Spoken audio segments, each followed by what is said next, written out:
Speaking of a case that has really become famous, it's been nearly 1 year since a neighborhood watch captain in Sanford shot an unarmed 17-year-old to death, touching off what would become a national racial and political firestorm. Good evening, I'm Lauren Rowe. And I'm Garth Swanson. Tonight, as the accused killer of Trayvon Martin claims self-defense, Tony Pippentone, he takes you behind the heated rhetoric all the way right to the evidence, Tony. Yeah, we enlisted an expert on crime scene reconstruction, a former Jacksonville police officer, to examine key aspects of the case against George Zimmerman.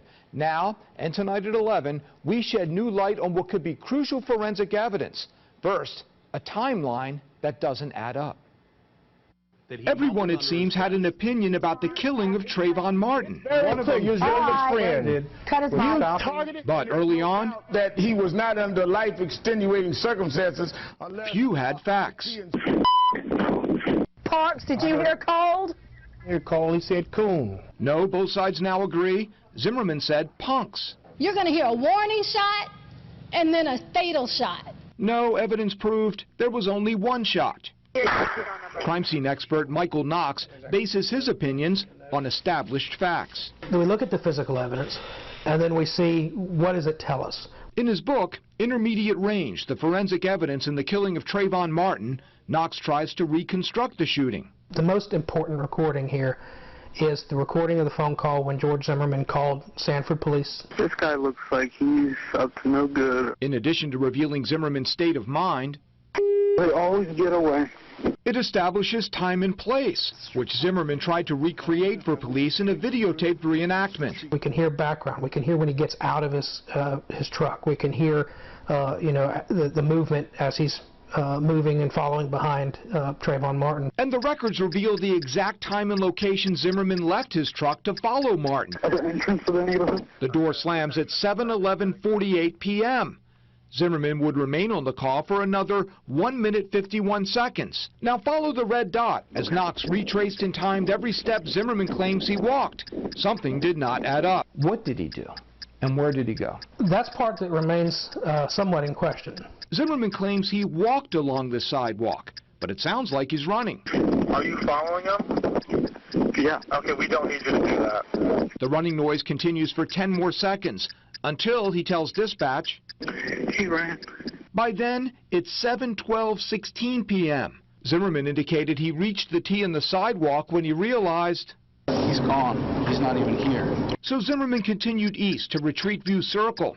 We speed up the dot now to match the 23 seconds it took Knox to walk that distance. Even if Zimmerman dwelled there for 15 more seconds, that would still make it 7:12:54 p.m. when he moved back toward his truck. So I started walking back. A 23-second walk back to the T in the sidewalk, where Zimmerman claims he was attacked suddenly and violently by Trayvon Martin. And then he was here, and he punched me in the face. Knox estimates Zimmerman would have reached that spot at 7:13:17. If so, there were still 22 seconds remaining on Zimmerman's call to police, so any confrontation at that point would have been recorded. None was, of course, which is why Knox believes Zimmerman's reenactment is not supported by the physical evidence. And there's more to question about this mystery time. Zimmerman's call to police ended at 7:13:39 p.m. The first 911 call from a neighbor hearing the commotion connects at 7:16:11. There's just someone screaming outside. That leaves more than 2.5 minutes, a massive hole in forensic time, during which only Zimmerman is alive to say what happened, because 45 agonizing seconds into that 911 call, he killed Trayvon Martin at 7:16:56. But just as times and distance cast doubt on Zimmerman's story, look what happens to Trayvon Martin's position, beginning when Zimmerman got out of his truck with 1 minute 51 seconds left on his call. If Trayvon Martin had moved directly to his father's girlfriend's townhouse and ignored the man following him, Knox calculates Martin could have reached his destination. Not that he was under any obligation to go straight there, but if he had, Knox estimates he would have made it before Zimmerman hung up with Sanford police. That's the part that's difficult to explain, because clearly Trayvon Martin does something other than walk straight to Brandy Green's townhome. If he was trying to make it back to the townhouse, he could have made it. He could have made it, yes. And if George Zimmerman was really going to go back to his truck and wait for police, he could have done it. Absolutely. Whether what happened next constitutes murder or justified self-defense will be for a judge or jury to decide, but Knox has seen enough to know this. I think what you have here is a case where you have two people perceiving one event in two very different ways. That George Zimmerman is perceiving this, that Trayvon Martin is a suspicious character, he's doing something wrong. Trayvon Martin perceives it as, why is this guy following me? Why is he staring at me? And what can happen in a situation like that is that each person's individual perception causes them to act in a particular way. Their actions collided and turned into this tragic event. Now, through all the early emotion and misstatement of facts, the evidence remained silent. But now Knox and other trained forensic experts are listening to what the evidence says. And tonight at 11, we'll reveal what the loudest evidence of all, the gunshot, is saying.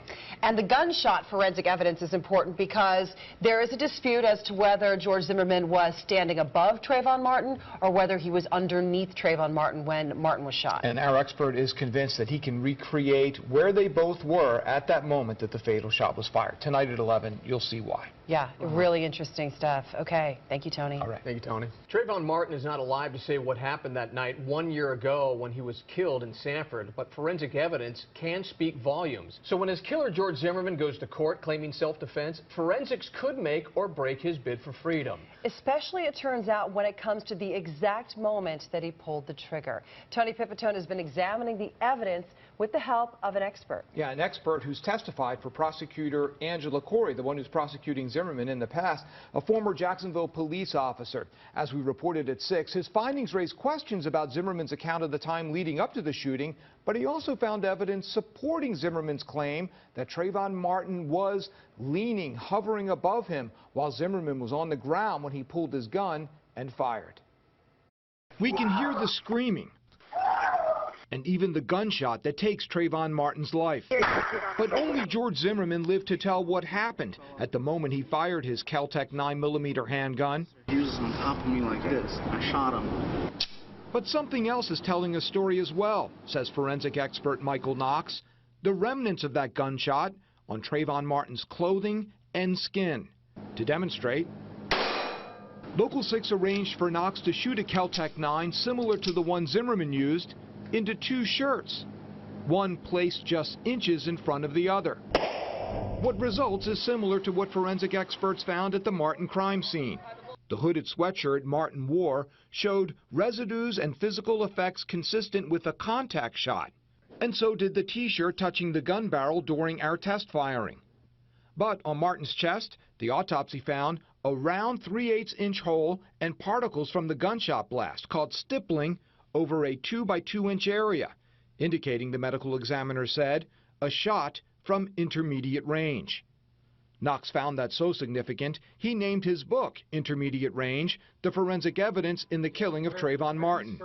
And in our gunshot demonstration, we can see the same type of evidence, a 3/8 inch round hole and stippling over about a 2 by 2 inch area when the gun is fired through one shirt about 3 inches in front of the other shirt. Again, the evidence shows the hoodie had a contact shot, but the skin beneath revealed a shot from intermediate range.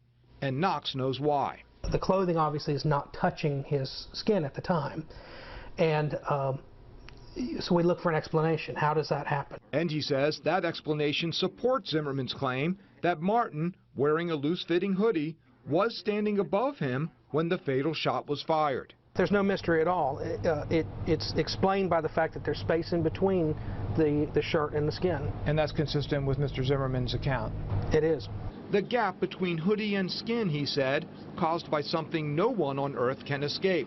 It would be because of gravity. It would be because the weight of the shirt itself. If you're leaning forward, your clothing in the front, when it's loose fitting, is going to hang and sag off of your body and leave space between the clothing and the skin beneath it.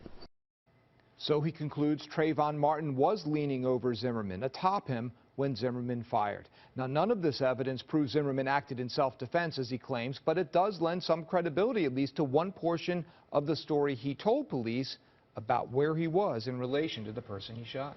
But as you reported earlier tonight at 6 o'clock, not everything that Zimmerman said matches the evidence, especially when it comes to the timeline of how he walked through the neighborhood in relation to the actual 911 call. That's right. When Knox compared Zimmerman's video reenactment to distances at the crime scene and times from calls to police, he found Zimmerman's timeline does not add up. What it all means?